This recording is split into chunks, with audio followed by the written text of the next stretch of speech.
जय माता दी सभी को। आज है हमारा एपिसोड 2। तो आप बेसिक सीख रहे हैं ज्योतिष का। तो यहाँ पर अब हम शुरू करने वाले हैं। मैं अपनी शेयर करूंगी स्क्रीन और आपको दिखाऊंगी जो हमने चैप्टर 1, शायद आपने वो देख ही लिया होगा, बेसिक्स आओ सीखे ज्योतिष, पहला एपिसोड। और आज है हमारा सेकंड एपिसोड। मैं यहाँ पर आपको दिखाने जा रही हूँ किस तरह से आपको याद करनी है राशियां, क्योंकि राशियों के बारे में हमने लास्ट क्लास में बता दिया था। ठीक है, तो चलो शुरू करते हैं अपना आज का चैप्टर। चल, तो यहाँ पर आपको कुंडली नजर आ रही, देख रहे हैं ना। ये अभी की कुंडली बन जाती, जैसे मैंने इसको ओपन किया अभी की कुंडली ये बन गई है। ठीक है, तो इसको समझना है। जैसे हमने राशियां, नंबर्स क्या है, राशियां हैं, इनको देख लेना है। वो मैंने आपको मेष राशि से लेकर पाइसेस तक, मीन राशि तक लास्ट अपने एपिसोड में बता दिया था। ठीक है ना, तो चलो इसको देखते हैं, समझते हैं आज कैसे याद करना। बहुत ही मुश्किल काम है याद करना, है ना। और वही सेम सीक्वेंस होनी चाहिए, ये भी मैंने आपको कहा है। तो हो सकता है सीक्वेंस में भी आपको मुश्किल आती हो याद करने में। ठीक है, तो मैं आपको एक बहुत इंपॉर्टेंट कहानी सुनाती हूँ जिससे आज के बाद आप बिल्कुल भूल ही नहीं पाएंगे इस सीक्वेंस को। ठीक है, चल ओके। सिर्फ 10 मिनट का हमारा सेशन रहने वाला है, इसीलिए आपको बहुत स्पीड पर नहीं सुनना है और नोट्स बनाने हैं। दैट इज इम्पोर्टेंट कि आप नोट्स बनाएं। ठीक है, ओके। चलो, जब भी पृथ्वी पर मनुष्य का जीवन हुआ तो मेष राशि से माना जाता है। ठीक है ना। आप यहाँ पर तो आपको मेष राशि से शुरुआत नहीं दिखाई दे रही, यहाँ पर नंबर 6 दिखाई दे रहा है। लेकिन जो काल पुरुष कुंडली होती है वो हमेशा, जो ज्योतिष को सीखने का माध्यम है, हमेशा मेष राशि से शुरू होती है। मैं यहाँ पर स्क्रीन पर बना रही हूँ मेष राशि, देख लेंगे।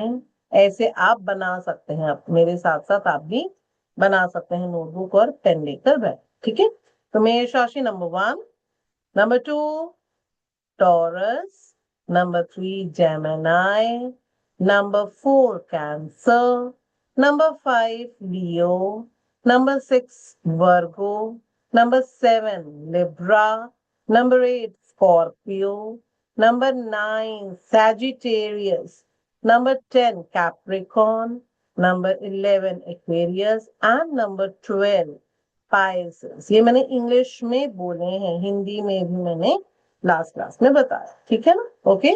सो अगर हम बात करें कि इसको कैसे याद करना है, ठीक है, आपको ये भी बताया है कि सूर्य और चंद्रमा की एक एक राशियां हो, है ना।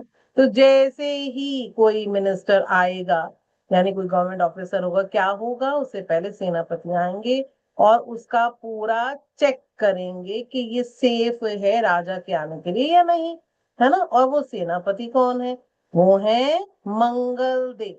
मंगल देव मेष राशि तो नंबर 1 होती है, इसीलिए मेष राशि हिंदी में कहते हैं और इंग्लिश में इसको एरीज कहते हैं। और लॉर्ड कौन सा है, अभी आपको याद हो गए होंगे, मार्स। ठीक है, ओके।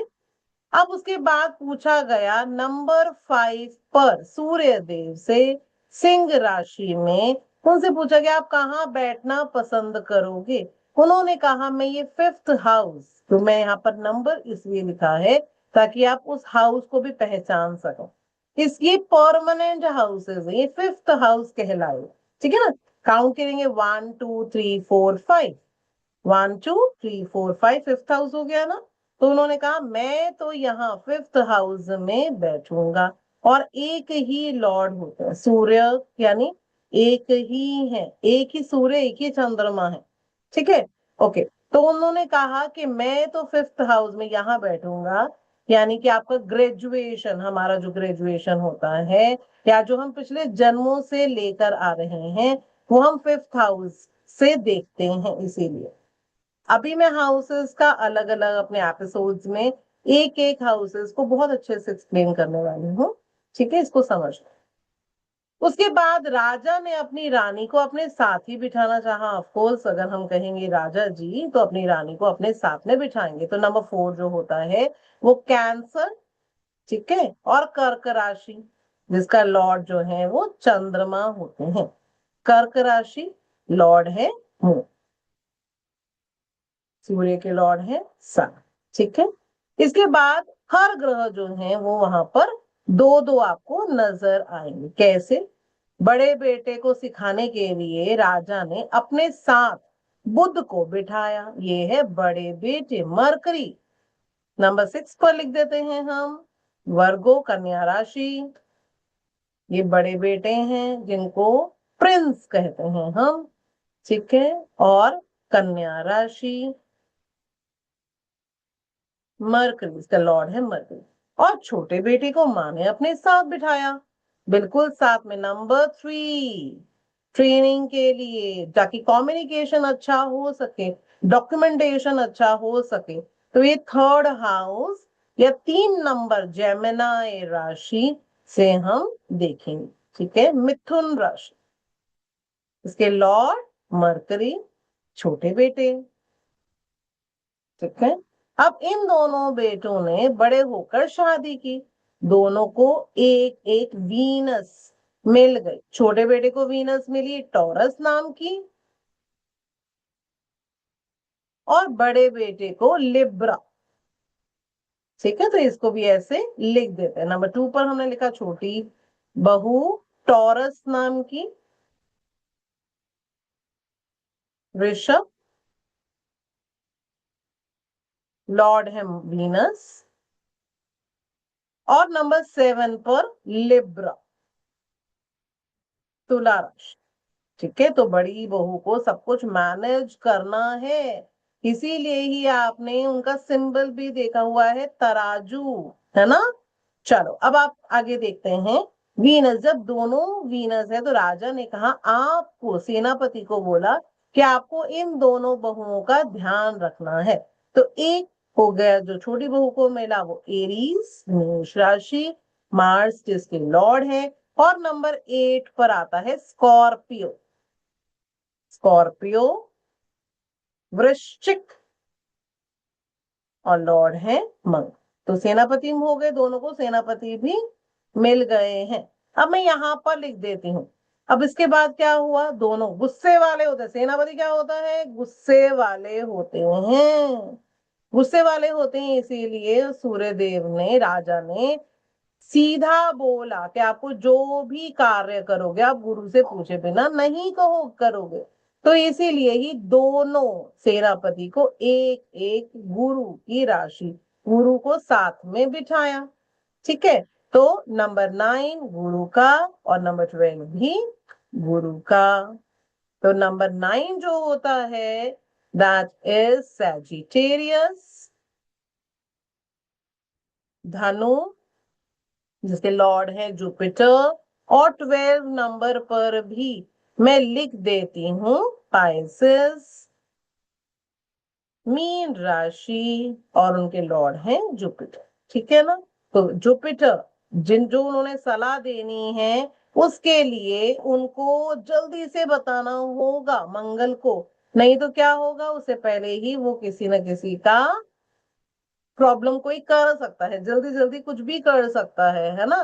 तो इसीलिए, और गुरुदेव क्या होंगे, थोड़े मोटे ताजे हो सकते हैं, उनको समय लगेगा पहुंचने में। तो इसीलिए राजा जी ने कहा आपको चिंता करने की कोई जरूरत नहीं है गुरुदेव, आप दोनों के लिए एक एक सेवक, सेवक मैंने यहाँ पर दिया है। जो शनिदेव है वो कोई नौकर नहीं है, वो पब्लिक सर्विस करने वाले हैं, मदद करने वाले हैं सभी की। तो सैटर्न, नंबर 10 भी सैटर्न और नंबर 11 भी सैटर्न होता है, शनिदेव, ठीक है। सो नंबर 10 जो होता है वो हमारे पास कैप्रिकॉन, जैसे अभी मैंने बताया था, मकर राशि, सैटर्न इनके लॉर्ड हैं।